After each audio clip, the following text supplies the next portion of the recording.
Everybody, welcome back to Shock and Schlock. I'm your host, Herschel Gillis, and today is day 21 of the 31 Days of Horror Reviews. Yes, I know it's the 23rd. I've had a lot of stuff happening. Don't worry, we'll get there. Today is 1973's classic Pigs by director Mark Lawrence. It's also known as Daddy's Deadly Darling. And yeah, distributed originally by Troma. It's about this young woman named Lynn, who's like a drifter, and she begins working as a waitress for this man named Zambrini at his cafe. And Zambrini is sort of like an outcast in the town. He also has pigs that we see early on that he feeds corpses to, and people are kind of suspicious about him, obviously. I mean, they have suspicions that he does that, but they don't know, but the viewer knows early on in the film that he does that. And it's sort of about Lynn and Zambrini living together and forming this weird relationship, not like sexual, but more of a paternal with him. And we find out as the viewer that maybe Lynn is not who we think she is. And maybe neither is Zambrini. But yeah, I don't want to spoil this because this film does have like a pretty major plot point. I wouldn't say it's necessarily a twist, but I don't want to give it away either. So yeah, we'll go away from that. But this stars Tony Lawrence as Lynn and Mark Lawrence as Zambrini. I believe they were related somehow. I could be wrong. But man, these performances in this film, that's the first thing I want to talk about. This is, number one, a great film. Mark Lawrence as Zambrini is dark and mysterious and, gross. Sorry, I don't have a cold. I don't know why my voice is doing that. I think it's pollen or whatever. I don't know. But Zambrini's, like, his performance as him is very dark, gross, and weird, but he's also, like, a character that you sort of feel sorry for.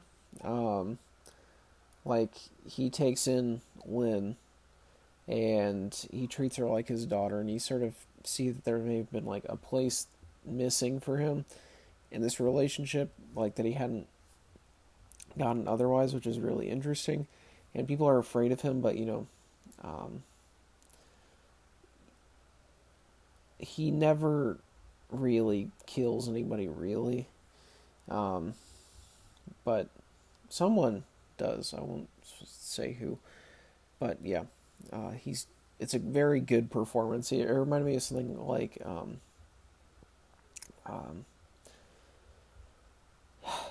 in Psycho, or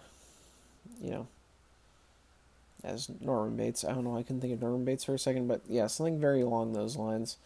While Lynn, from Tony Lawrence, is played wonderfully as well. She has this almost like childlike persona sometimes, and it really like reveals this trauma that she's had in the past. I won't say what happens or why anything is the way that it is, but you can read it like just in her facial expressions and her body language as well. That she's a very damaged individual, and the performance by Tony Lawrence is exceptional. And the way that these two interact with each other throughout the film is really interesting. Even when like less horrific things are happening, it's really good. And moving from that, the entire cast really does a great job in this. But those two, I mean, our leads are definitely the standouts. Everybody else like is sort of like an assistant, or serves to better their characters, I would say. But yeah. Another big aspect of this film that I really enjoyed is that it's actually very scary. But something that I think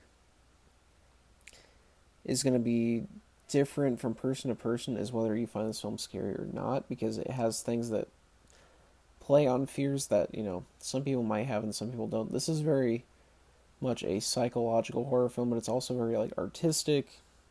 I'm not saying, that opens a whole can of worms, but I mean, like, It's more focused on the mood than like jumping out at you or focusing on gore or anything. It really focuses more on characters and messing with you through a lot of audio is what I'm trying to get at here. A lot of the scares in this are like audio related.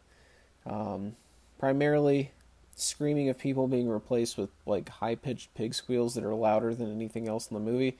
All the music sort of like either cuts or is lowered, and there's no human scream under the pig squeal. It's just a pig squeal, and they're focused very like intensely on the face rather than the whole body.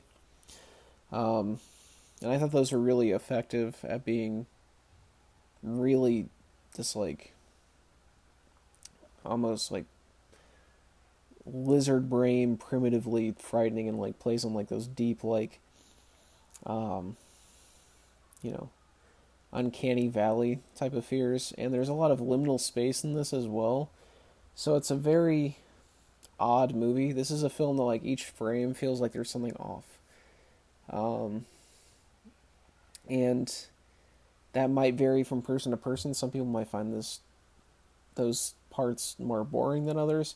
um, I read a lot of people saying this film was boring, which I really didn't think it was at all. I really loved this, but yeah, it's going to vary from person to person in that respect.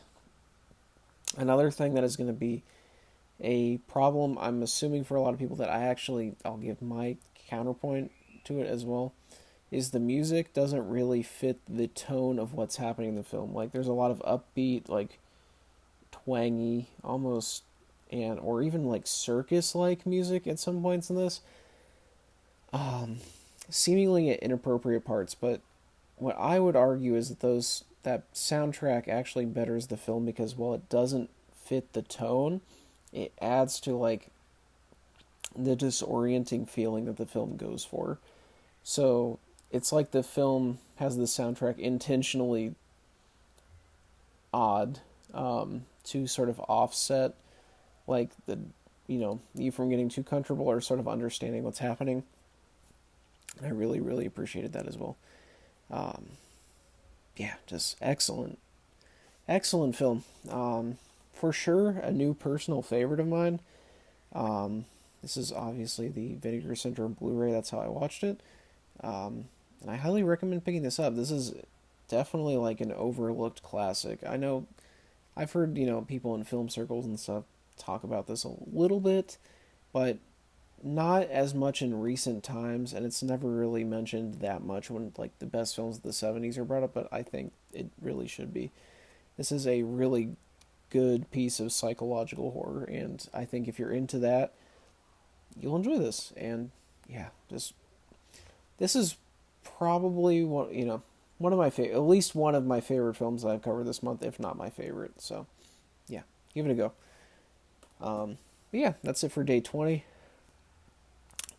Gonna do day 21 today too, so keep an eye out for that. But as always, I've been your host, Herschel Gillis, signing off for now. Zero thoughts, zero editing, zero planning, and zero brain cells. I'll see you guys in the next one. Make sure to subscribe if you haven't. Keep your notifications on, and thanks for watching.